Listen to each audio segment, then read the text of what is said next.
Hello. Hello. How you doing, buddy? Hey, Jayla. I'm doing good. Costa, how you doing? You living a dream or what? Yeah, doing all right. Doing all right. You know, I ask you that like I don't talk to you every 4 minutes every day. well, it's for show. Yeah, Hey, how you just doing, to man? show that. Hey, Georgie, welcome. Hey, So we got a lot on the agenda today. It's going to be pretty cool. We're going to go. So we've got a bunch of stuff. First thing we're going to do is we're going to share progress that's been made on the Land of Eam map, the Rickety Stitch's world map that we've been creating, so people can take a look at all of the places where he's adventured. which We you can also, see right now. yeah, you can see right now. Ben's going to zoom in on that in a second. We're also going to talk about a new region new land that we've created called the Scalawag Strand, which is like a very piratey coastal adventure spot for the characters of Rickety's world. It's in the bottom left mostly. It's we had coastal regions that were just attached to the other places, but we felt like it should be its own thing. Indeed. And it's going to be really fun to create that stuff, and we'll share a lot that we've been coming up with, and we're definitely going to ask for some suggestions when it comes to random encounters that are piratey, says I. And then, of course, we are going to do a sneak peek of Rickety Stitch Book 3. Going to be very cool. Looking forward to that, and we're going to work on it a little bit. We're in the process of doing some copy edits. The book is complete, but doing copy edits. But before we get started, I just wanted to give a shout out to Hickleby's Children's Books. They are a bookstore that's local to Ben and I, and they're dear to our hearts. They have been struggling profoundly with the onset of COVID-19 and the pandemic, and it's been really tough for them financially. And so what we wanted to do was just give them a shout out and share a link to their GoFundMe page. We donated already, and just anybody that can spare a few dollars. We know times can be kind of tough right now, but it would really go a lot towards helping these guys out. They're a wonderful little spot, and we actually launched both of the first volumes of Rickety Stitch there, and they were just wonderful. So on to the Land of Eam, the map, the glorious map of Rickety's world. Yeah, so if you've been following Ashley, the progress, you can see this has been colored quite a bit since then. I'll show you what it looked like without all the crazy colors. The bells and whistles, as they say. I mean, the map's come a long way. It's looking really awesome. I've got a version of it as my desktop background, so I can remind myself of where everything is. But yeah, it was definitely a process. For those of you that were joining us when we were first getting started, it was barely begun. It was just a sketch of where things are located. Now you can clearly see the Drippy Downs, the used to be forest where Rickety first starts his adventure. Got the river country, Fleabag County. Thanks, George. Yeah, it's definitely coming along. Love river country and the Quagmash, which is a fun little spot. Some of these places Rickety's never been yet, so it's going to be exciting. And we've got Terror Island. Terror Island. So. Terror Island. So this is the Scalawag Strand. Ben and I really wanted to create a pirate area. We wanted to use the coastal area. And so we talked about there's like some things that got to be like pretty classic, high adventure piratey. And we thought Terror Island would be just a great, super on the nose, classic pirate adventure name. Harken back to your classic, D&D adventures from the 70s and 80s. Yeah. Hey, Julia. Welcome. Got, I don't know if those of you can see it, but that's Hornswoggle Port, which is a hive of scum and villainy. It's like a Mos Eisley of the coast. And we got Muckland Harbor, which does not have a picture yet, little icon, but it's more of a legit harbor run by business people. Then we have Conch, which is sort of a city full of sea folk of various species. And yeah. And Shipwreck Island, which will be a cool little adventure spot. Yeah, so it's coming along. It's looking great. We've already begun the process of creating characters as well as adventures, and I've actually got the random encounters table open on my screen right now, which is fun. And it's a nice little a breadth of different adventures that could be happened. There's a lot of regions. Ben's been running a couple of play tests, and it's been really funny because a lot of times the characters, when they visit a single place, they don't even come close to scratching the surface of all the things that can be done. And so Ben and I are beginning to wonder if this sandbox is going to end up being a 500-page tome. But yeah, I mean it is, but it is already, FYI. Like it's probably 80% done.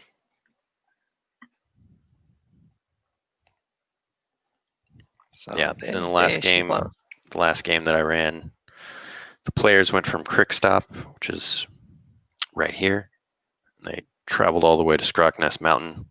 George was there, and they stole some treasure from a Scrock wing nest. Managed to not get eaten. If you're not familiar with a scrock wing, that is the name of the gigantic bird in Rickety Stitch Book 2, the Middle Route Run, that attacks the caravan and tries to steal the treasure. And so I think Rickety gets swept up by the bird, and it's a whole crazy action sequence. But we love world building, so this is like a labor of love for Ben and I. It's always fun to make stuff, and especially when people geek out about it with us. So thank you for joining. Yeah. Do we want to jump into the... I think it's time to jump into the sneak peek of Rickety Stitch Book 3. So this is, I'll show you what we're looking at here. This is what our editors send us with some changes, just copy editing stuff for each page. So they have their little notes, sticky notes, pointing to the word balloons. There's nothing on this page on the left, but the right page has 3 notes. So we're just going to go through and do this stuff, and you can see the page in the process. I'm also going to make some changes to some of the art because I need to update some character designs that were, done in the beginning. So this is a super deep dive, isn't it, Ben? This is like very, very deep into the process of creating a graphic novel. It's yeah. This is in the weeds, but it's fun weeds because you get to see some of the characters and some of the art, and you can even read some of the pages. And so it's exciting to share it. And for those of you that don't know, so today we're going over a sneak peek of Rickety Stitch Book 3, and we'll actually be having a working session making copy edits and corrections and art corrections to the book itself. The book is totally complete, minus these edits that need to be made and the production timeline. So it's fun to share this stuff. So first, I'm just going to change Percival Dante's mouth and chin.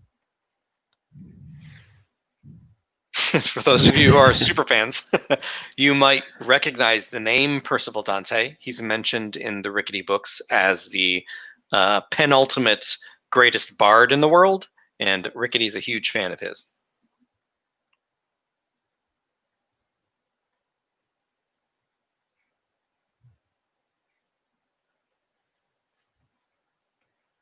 I love his assistant.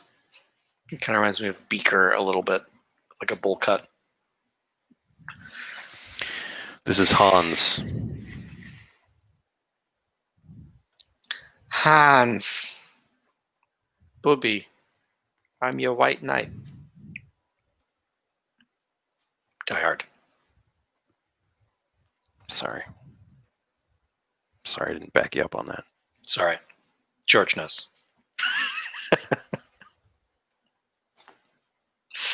I know Georgie knows. Some of these might be changes that no one will care about, but I care We do. about as an artist. Yeah, but we care. It really shows a lot of the depth and effort that goes into creating these things. Also, I stopped changing his hair, the line color of his hair. So I'm just going to turn it back to black.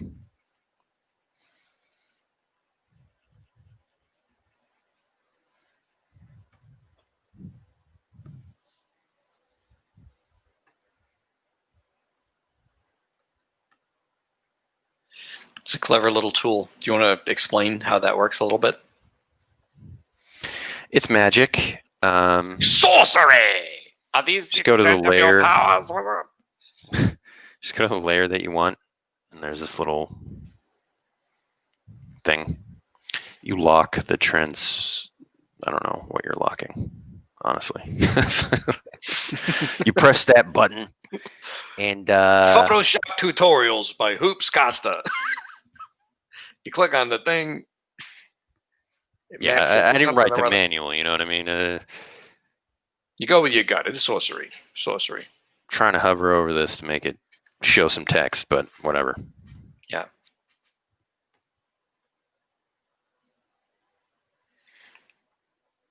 One of my favorite songs is Dandy Are We Who Dance by the Sea by Percival Dante.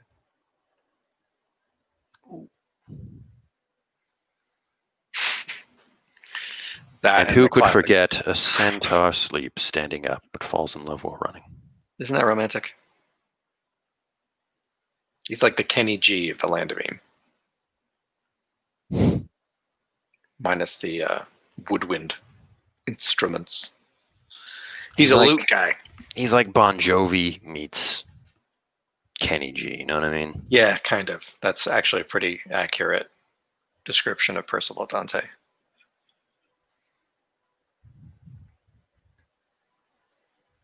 The Percival Dante.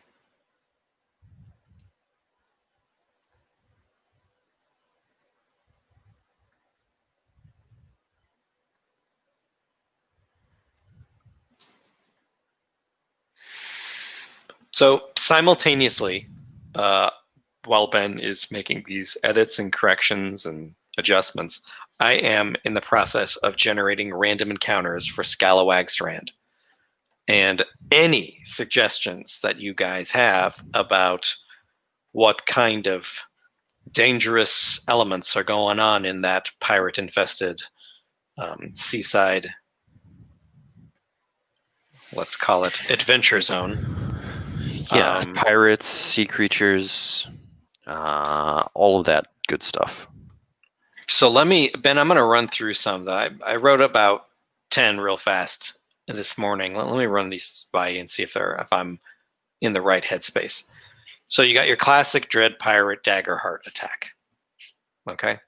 Pretty straightforward. A sinking ship off of the coast. So potentiality to save some folks. George says a bucket of crabs. You encounter one dangerous bucket of crabs. How about a gigantic bucket like the size of a house, and it's filled with crab racks because a giant is collecting them for his dinner? Is that nuts? I love it. I love it.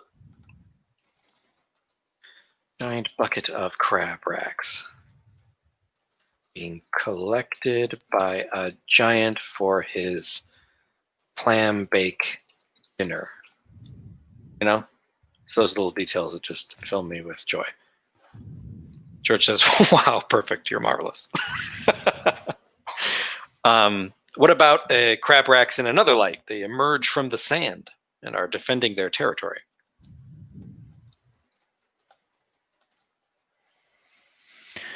Okay, moving on to the next page because that was Ooh. just art, and the first note is lowercase but in song title.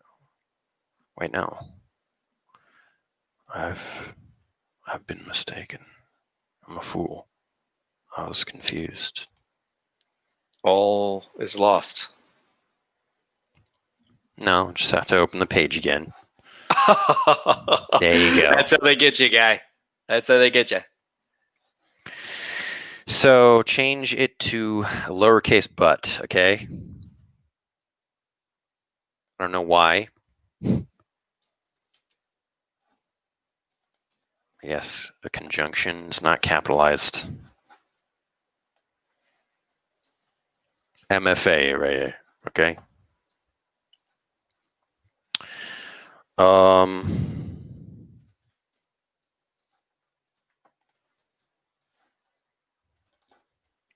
Lowercase by the.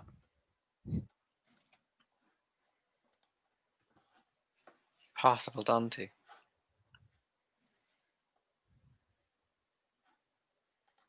Change ninth to ninth. George suggests giant sea snail shell chilling on the beach. Love it.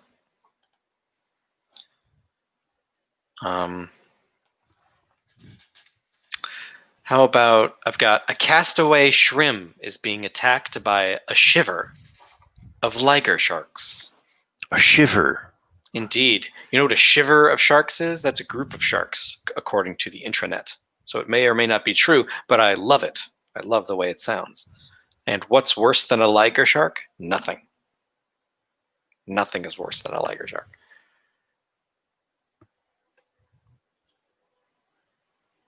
Some classic, like a coral reef, like if you're on a ship, that would be pretty dangerous. You could sink it.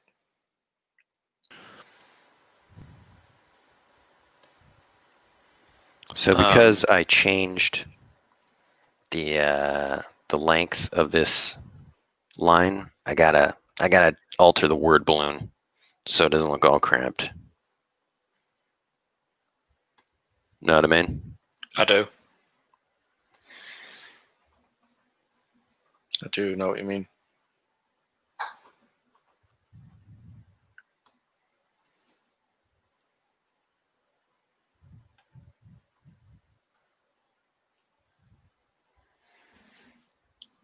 It's barely visible, but if you look at the interior of Percival Dante's cape, you can see the glitter that's inside, and maybe Ben will share an image of the full-blown interior glitter cape, which was a wonderful detail that Ben added that I thought was just hilarious.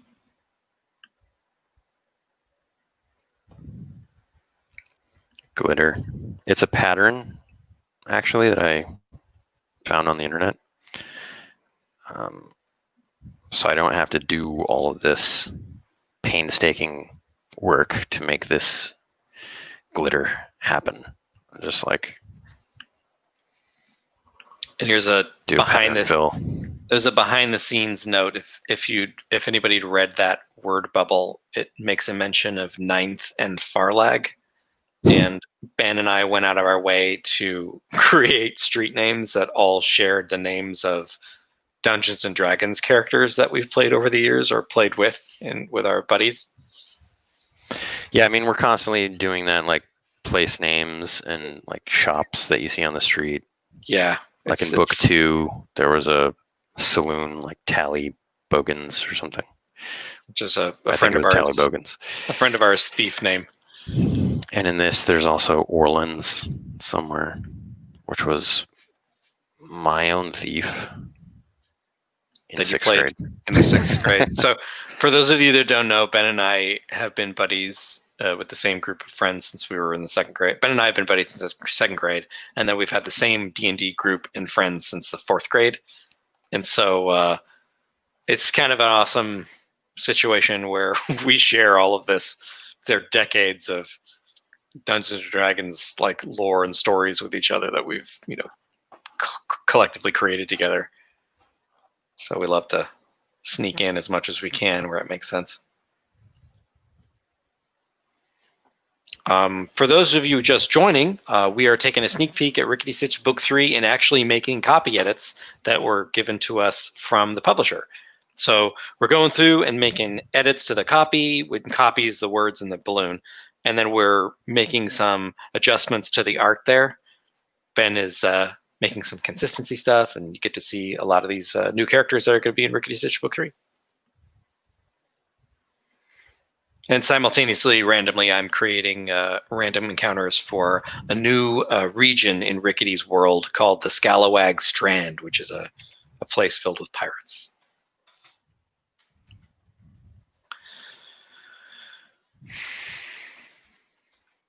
Ben, let me run this one by. An Orch garbage galleon is putrefying the water with gunk, filth, and trash.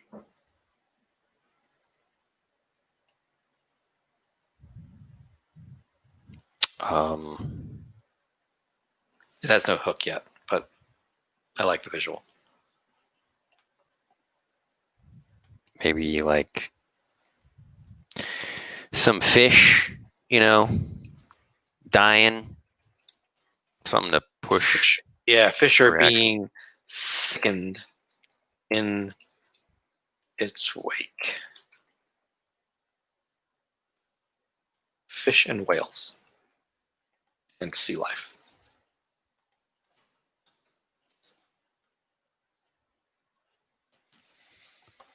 Okay. It's a lot of bards in that room. A lot of bards in that room, I love it. Here's one of the Tuba Kings who makes an appearance later.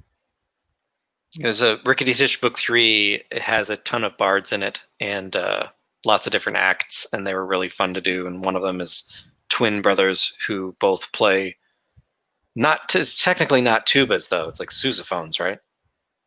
But they're called the Tuba Kings. There's a joke about that. And there's a joke about that. Because we are brass horn instrument geeks.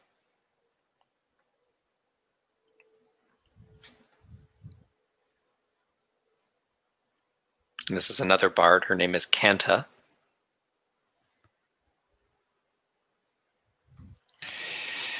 Okay. I have a feeling I'm going to have to tweak a lot of her, which is annoying. All part of the process, All part of the process.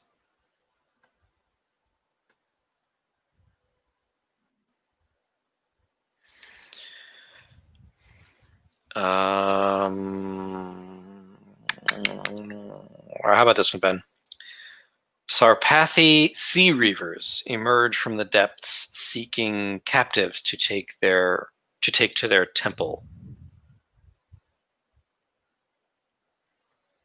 The Sarpathi being the name of the snake folk that are a threat to Rickety's world in the Mucklands. Yeah. Yeah. Yeah. Yeah. Yeah. Yeah.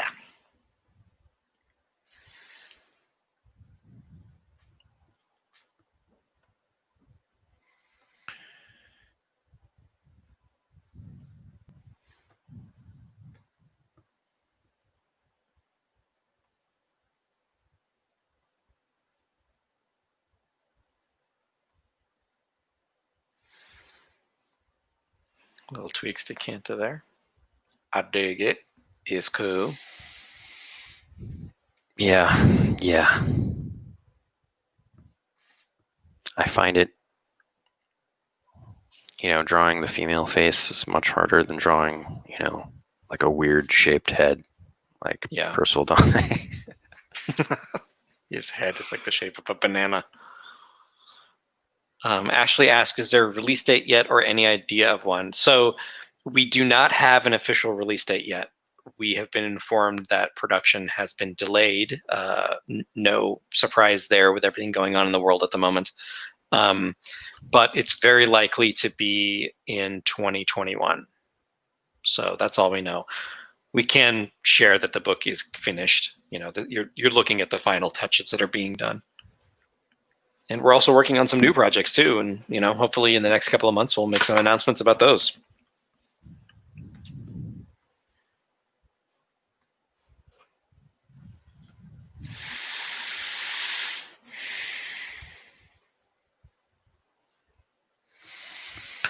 Uh,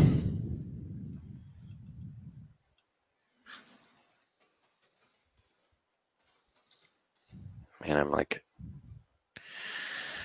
really favoring the Manga Studio brush compared to Photoshop. Oh yeah, do you want to explain why that is? It's just smoother. You can see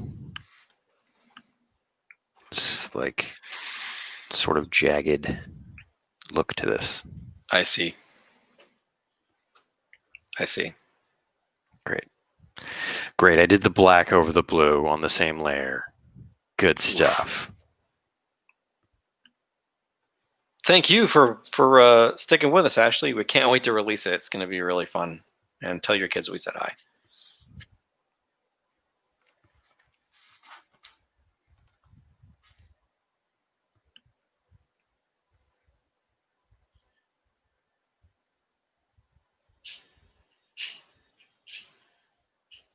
Look at that schnoz, you know?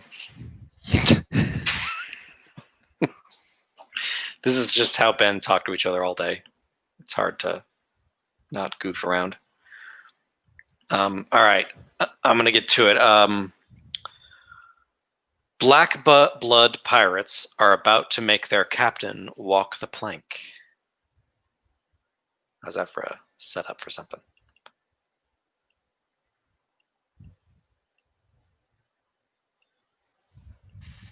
Um,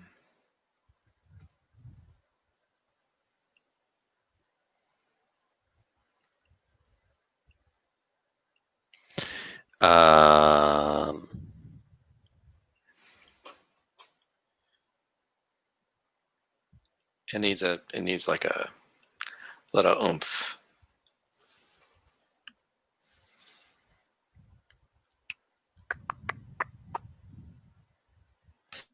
who are these pirates? Who knows? I don't know. That's true. I do not know yet. Ashley says we need the goofiness right now. Yeah, I agree. We will do our best to be goofy. We will do our best, you know what I mean, to exude quantum goofiness in the name of generating Muppet-like cartoon characters that go on high fantasy adventures. That's a shtick. One thing I really like about Ben's art is the textured, colored mood backgrounds that all the scenes have, like that reddish pink behind Kanta and Percival. I just love that stuff. I don't know what it is, but it does a really great job of communicating the mood shifts in the story. You know, reds and pinks for, you know, emotional stuff that's, you know, amorous versus you know, the dark blues and the dark greens, which would indicate sadness, or reds, which would indicate anger. The big bright blues, which indicate, you know, space and openness. It's really fun. And you know, Thanks, Julia. it beats having to draw all those characters over and over. You know what I mean? That's true. And if you take a look at this panel right here with to the left, you can see that there's the shadows of the people in the background, and I love the way Ben does crowd shots like that, because it just needs a suggestion of the group. It doesn't need all of the details. The real focus is on the two characters that are meeting for the first time and interacting with each other, and how that's going to affect Rickety's relationship with both of them. It's this those little tricks of the trade there, you know.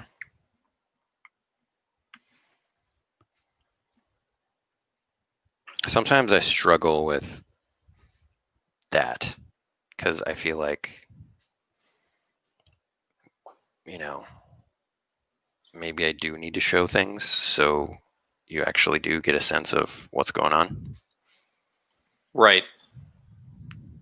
Right. But this is a great example of a more intimate moment, which is why I think it works so well. Ashley says the colors are one of my favorite parts in the books. They're so bright and just pull you into the story. Thank you so much. Yes, we love the bright colors. I don't know if you were with us last week when we did our live stream, but I think we talked a little bit about color in Rickety Stitch, and there are so many influences for Rickety Stitch, but the color palette specifically, we were really inspired by like the 80s She-Ra, Princess of Power, and He-Man, Masters of the Universe. The grays, you can see just even behind the Photoshop window that Ben is working in, when you look at the Land of Eam background, you can see that those greens and grays and the bright contrast between the light green to make the crystals pop out of the screen. We love it. We just love the bright colors. It really adds a lot. Does Kanta like goth? So yes, Kanta is a little bit goth, a little bit moody. She's the character that Rickety finds himself enamored by. Another thing we could share, Ben, is the updated Land of Eam cover art for the beta. We could maybe do that at the end of the podcast or live stream. Yeah. Forgot that even existed. Yeah, so did I. And what was that? 10,000 years ago that was done? Gosh, this has been a week. That's like last week. I know. It was last week. I totally forgot it exists. Yeah, we'll share that at the end. Get to see the updated cover art for the Land of Eam RPG beta rules, which are imminently close to being released.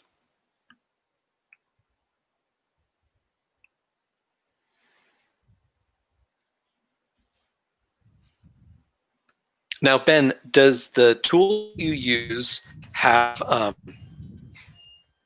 the locking capabilities of like? So I've been having fun with my iPad and designing some stuff. And one of the things I like about it is that if you make a stroke with your pen and then hold it down, it straightens the line for you. So I don't know if you can see this, but if I can take this line, if I hold it down. Oh, maybe that was too much. Hold on. But yeah, Mongo Studio has that. I don't know if Photoshop does. It straightens it out. I find it hard. I find it like it just weirds me out. It's very So I totally get what you're getting. It does weird me out. I only use it, for really limited reasons. And most of the sketching I do is super rough. Like I don't go into any kind of final zone because that's like your realm. Like something I'll do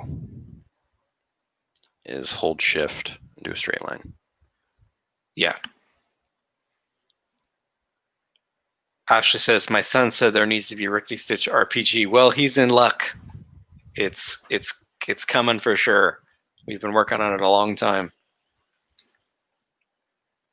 And one of the things we love about the Rickety Stitch RPG, or at least I and Ben do, because we're our own target audience, I guess, is that it's really focused on using creative solutions instead of fighting all the time.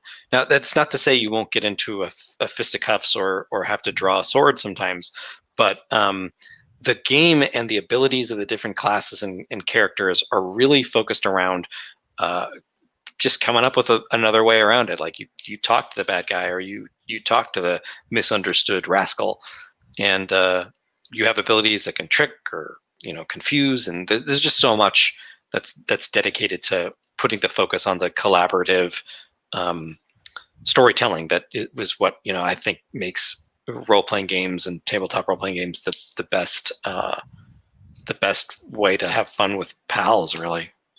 Because you're making the story together. You're not just, pointing and clicking. Also, exploration, making a bigger thing. Yeah. And that goes with our map. Right. Like getting a real sense of discovery. Julia asks, how many books do you estimate there will be? Well, there's at least 3.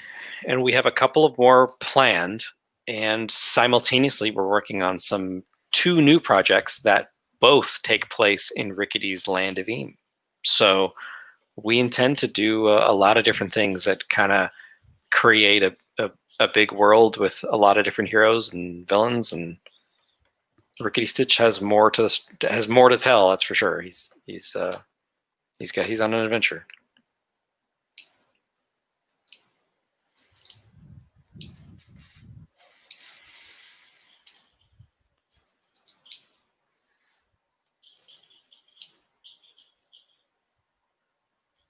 I need to get some purple gloves that go past my elbows.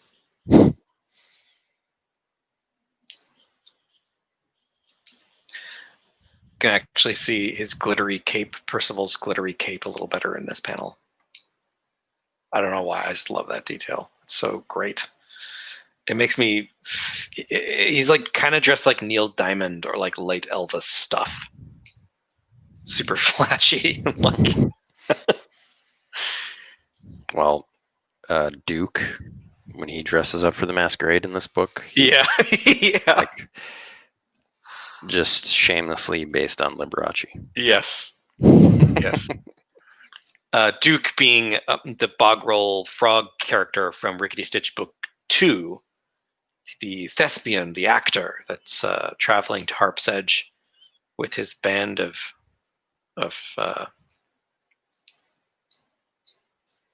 entertainers. Ben, is your shirt like an 80s Madball of Skeletor? Yes, it is. That's amazing. This guy. It's from Super 7. I got it at Comic-Con a couple years ago. I'm sporting, you sported it last week, but I'm sporting the resting Lich Face shirt. Julia asks, can you make him wear a glittery leotard?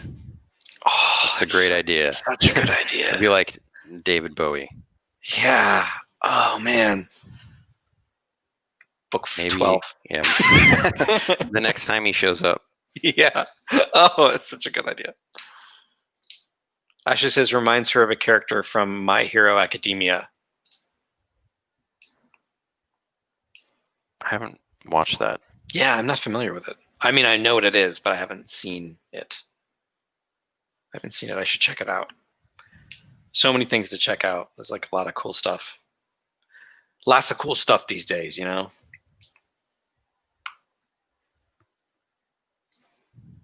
I am Skeletor. Yeah, He-Man.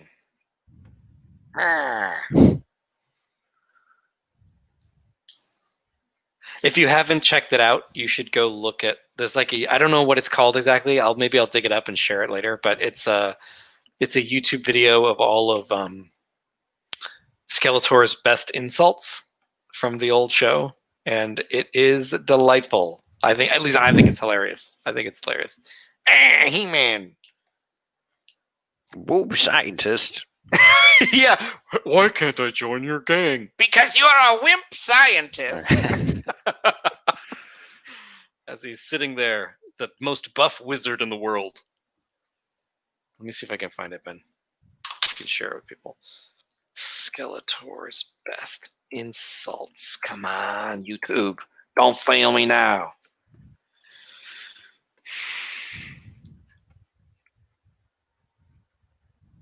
Skeletor's best insults. Is this it? Is this the one?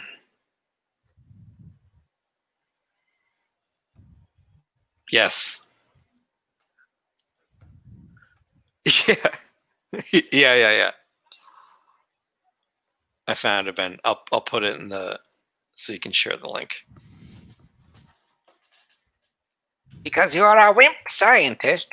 He-Man. Never take me alive, He-Man. Yeah, it's like a super cut. It's 1 minute and 40 seconds. He-Man.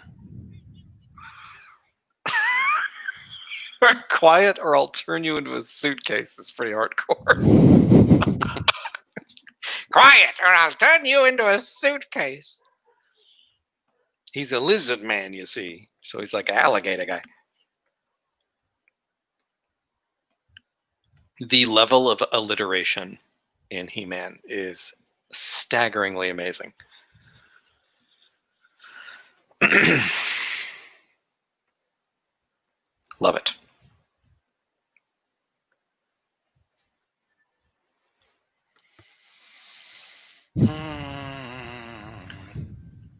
All right, let's see if I can knock out a few more of these guys. Seafaring random encounters for adventurers. Let me see.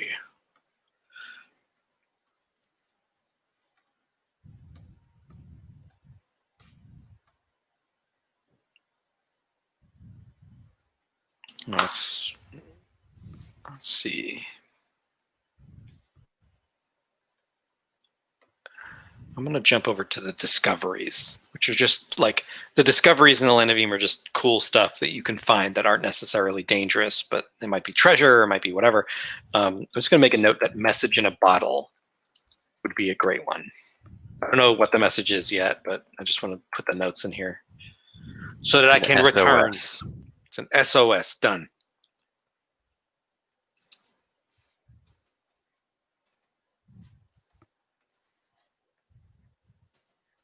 SOS.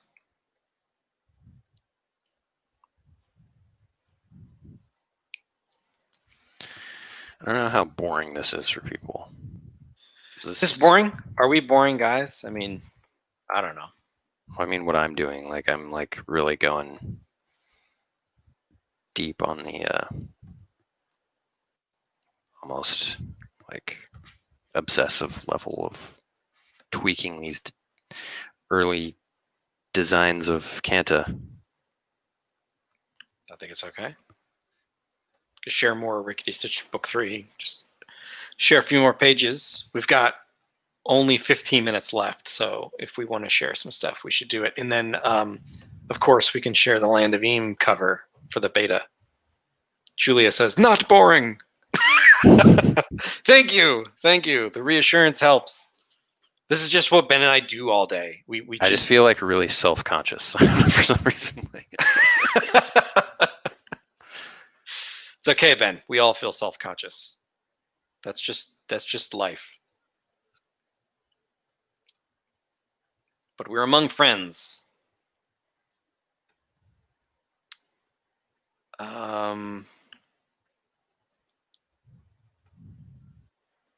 Ashley says she doesn't think it's boring either. So there we go. We've been validated, Mr. Costa. Hoops. Thank you. Thank you. Thank you.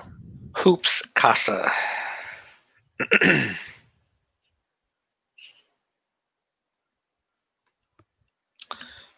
I say whirlpool already? Like a vortex that sucks up a ship? That's a imminent environmental danger. Julia says she just watched the video you posted. Did you enjoy the Skeletorness as much as we did? She said it is so funny. Yeah, we love it too. We love it too.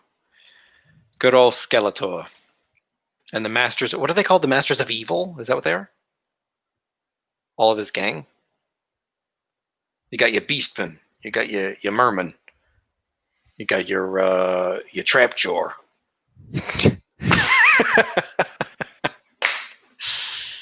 Triclops. He's a classic. I love Triclops. Merman. L. Merman Fuddle. Oh, thank you, Ashley. Says my kids like it too, especially the 12 and 15-year-old. Or I'm sorry, 12 and 5-year-old. 5-year-olds don't lie. It's great. Thank you, thank you. All right. Look at that.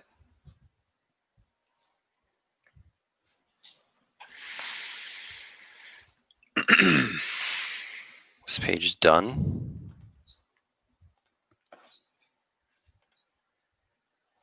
That's how I do it.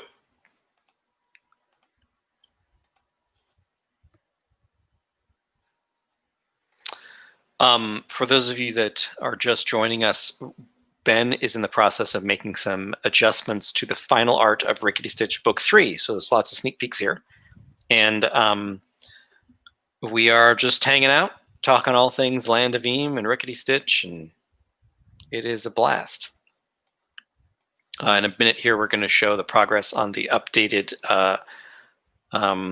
beta rulebook Land of RPG cover that will be releasing soon.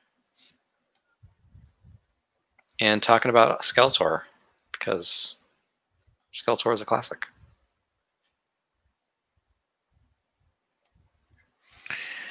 Did you note italics in weight? Did you say masquerade in panel below? Variation, okay. Yes. Yes, it is. This is a deep look behind the scenes at how granular a lot of the editorial stuff is. It's Stet. I don't know what that really means, but it means it's okay. yeah. Probably look up what stet means. Yeah. Been doing this for years. I had no idea. I was like, what is this? Just say yes. It's good. Let it stand. Let it stand. There you go. That's a note. Julia asks, why doesn't the loot guy know about skeletons? Well, Julia, skeletons are very rare in the land of Eam, and Rickety Stitch is entirely unique in that he retains his memories, so he really doesn't get along with everybody because they think he's scary. So every time he gets into a situation where he's around a lot of people stare and point, and he's got a, you know, everybody thinks he's a freak, even though he's a nice guy. That's why he hangs out with Gooey all day.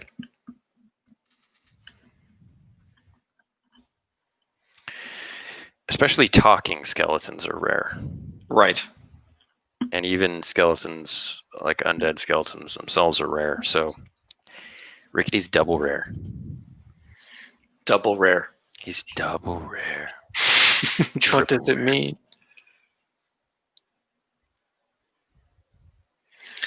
What does it mean?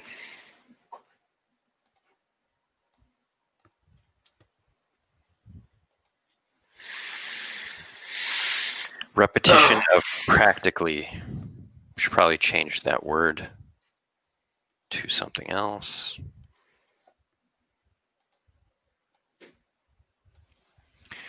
Because Percival said, or Kanta says, the audience practically started a riot in your name. And then Percival says practically. Thesaurus time. You could use the word almost. Ashley says, my daughter wants to be an animator. So this is very interesting for her. She can kind of see behind the scenes. Yeah, this is definitely a behind the scenes look. That's really cool that she wants to be an animator. It's a very interesting, cool job. Yeah, there's so much that goes on behind the scenes that we don't always get to share with folks. When we visit schools, we'll talk about our process, and our process has got many stages that Ben and I have, I don't want to say mastered, but we definitely have a groove for how we start and work on things. And this is way late in the process where we really have already created everything and its final touches and, word changes because of repetition. It's really nitty gritty things that get,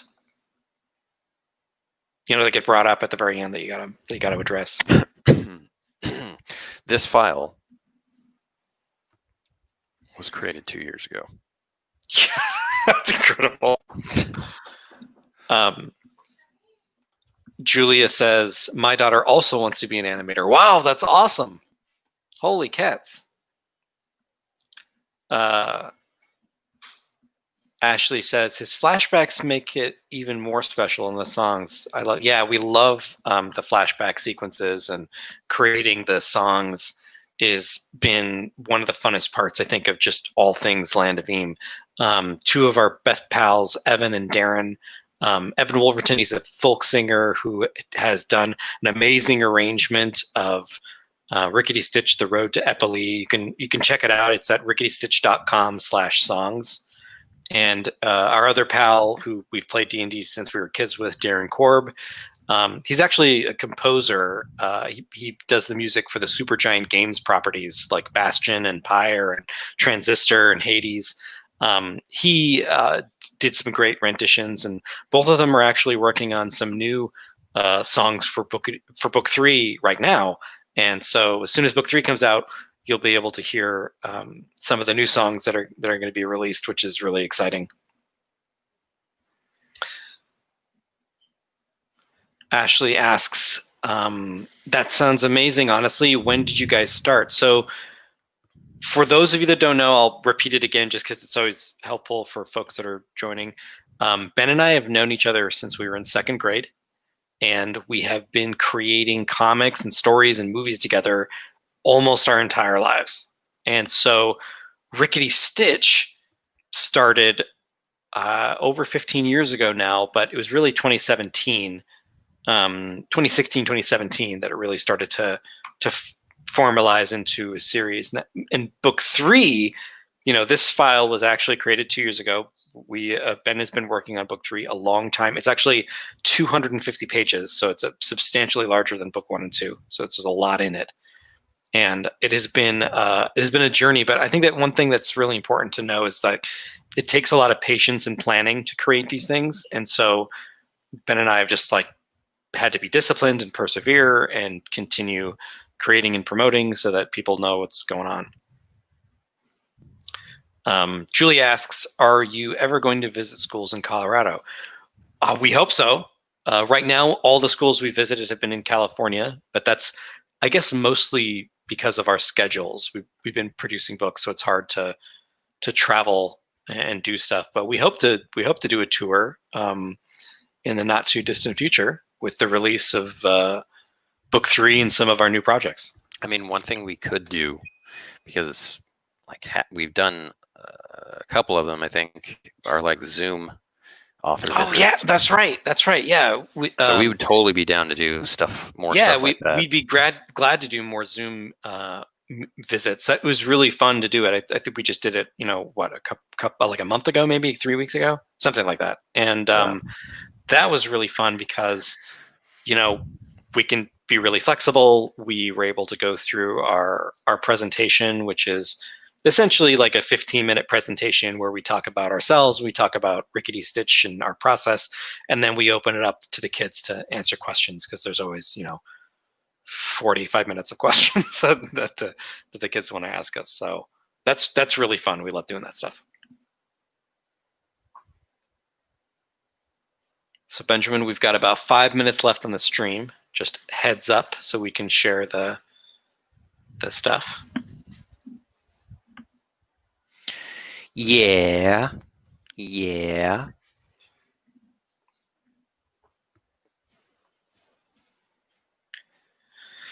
Look at that. Pretty classic over there, you know what I mean? Got your classic hands. We could, go over a couple minutes. Yeah. I'm down if you're down. I love it.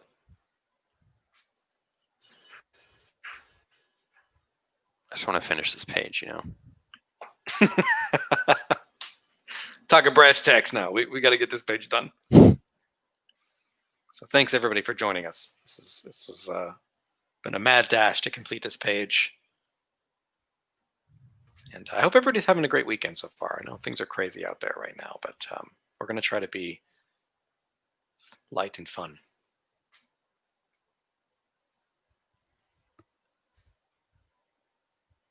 And just a little update for those of you who didn't hear at the beginning.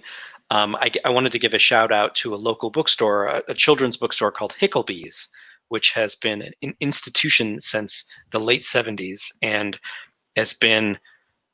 It was a place that we launched Rickety Stitch Book 1 and Book 2, and they have been struggling with the onset of the pandemic and COVID-19. It has been really difficult because a lot of the revenue that they get as a business comes from live events where authors like Ben and I go and we chat with kids and we read and we share book stuff.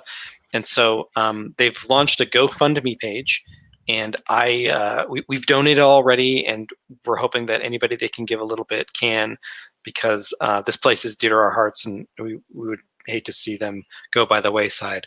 And I've got great news, though. I just checked their page, and they're raising $300,000, and they've raised, in 3 days, they've raised $115,000, and that's fantastic. But they still need a little more help. So, if you check the beginning of the chat, you can actually find that link. It's a GoFundMe link, and we know times are tough, but anything helps.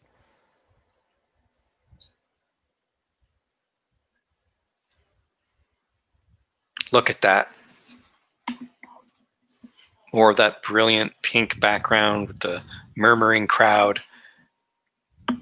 And the last panel there in the bottom right is a great example of what Ben was talking about earlier, where it transitions from the intimate moment to the rest of the setting. So you can see some of the details of the characters begin to pop out. Ben did a really great job there. Really cool. Thank you. Oh my gosh, thank you.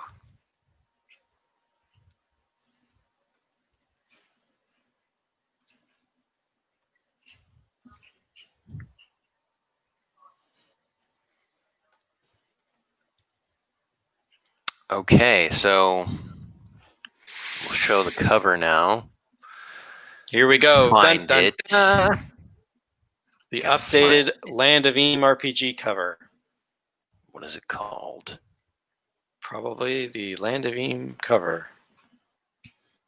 Something like, you know what I mean? I don't know.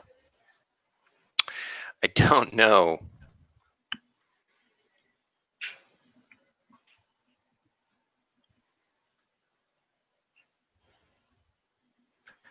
Talk amongst yourselves as I try to find this file on my computer. All right. All right. Any more questions for us while Ben searches his computer for the updated Land of Eam cover? George says turtleneck cover up.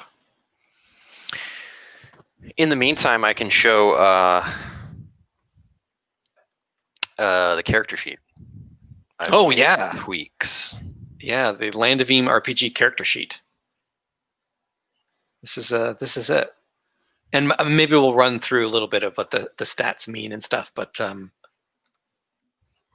can see there the gnome is a class in the game, not just a species, but the whole class. And that's doing two things. Ben and I love the gnome of Nerman Fuddle and Rickety Stitch Book 1, but it's also harkening back to the old school Dungeons and Dragons where the elf and the dwarf were a class as opposed to just a species that you could play. And what's this is really fun because you can see it's a D12 system, so all you need is a D12 to play, although you need some other dice if you want to roll encounters and some dread or courage. And you can see there that there's a lot of places there's a big place for the portrait, so you can draw your character. We really want to encourage people to draw characters. Ashley asks, what programs do you suggest for kids to start off on for animation? That's a really good question. Actually, I've never done animation. Yeah. Her daughter uses Scratch at the moment. I don't know if I can give a good answer on that. Yeah, I don't know if I can give a good answer. I mean, it's all like Photoshop and stuff is always helpful. After Effects is great. Yeah, you can do some like basic animation stuff in Photoshop. I don't know. It's not like meant for that. Yeah, it's not meant for that, but you can definitely do. I know that Adobe has a character creator software, but I'm not super familiar with it. Yeah, Ben and I are going to noodle it.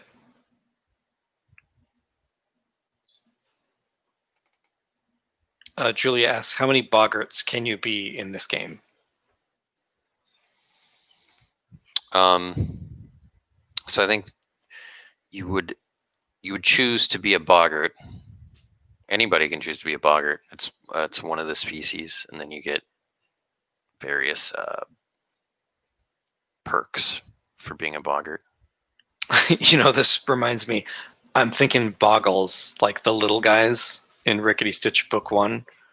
The boggles are great because you know, was it Amir that made the ability to have 3 bullywugs be a single character? That was actually my idea.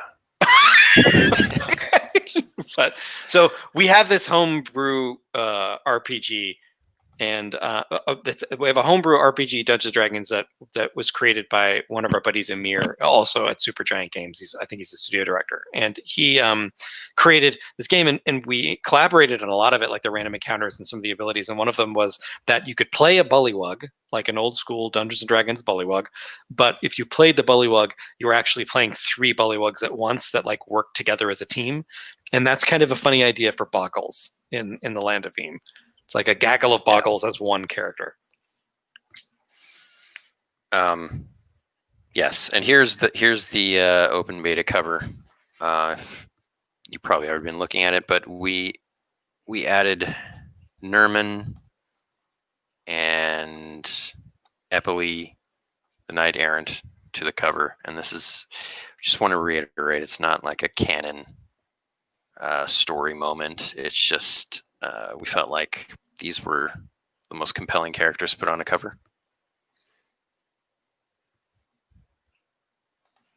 I take it.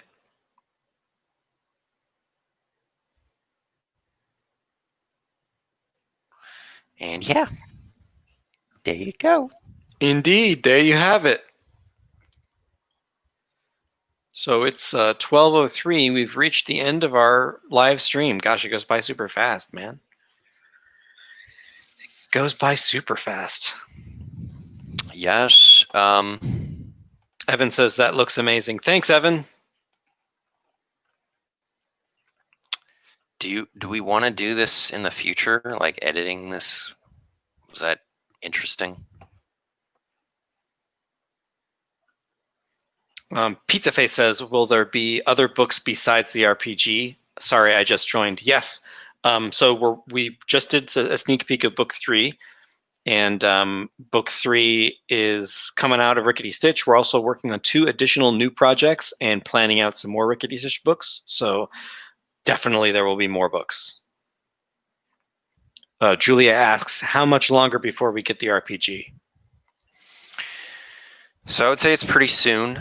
We don't have an exact date, but we're trying to get it out as soon as possible. We've been doing a lot of play testing, and what will come out is an open beta, which is not the final game, but it's certainly very playable with tons of content. Tons of content. And our goal is just to get it out there and get people's feedback so we can make it the best game possible.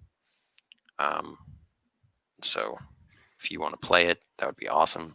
And we're actually, like, in the actual beta PDF that you guys can download, we're going to have a link in there so that you can coordinate with us. And it's a link that goes to a form, so you can give us direct feedback, and we'll read it and learn a lot when you guys test it out.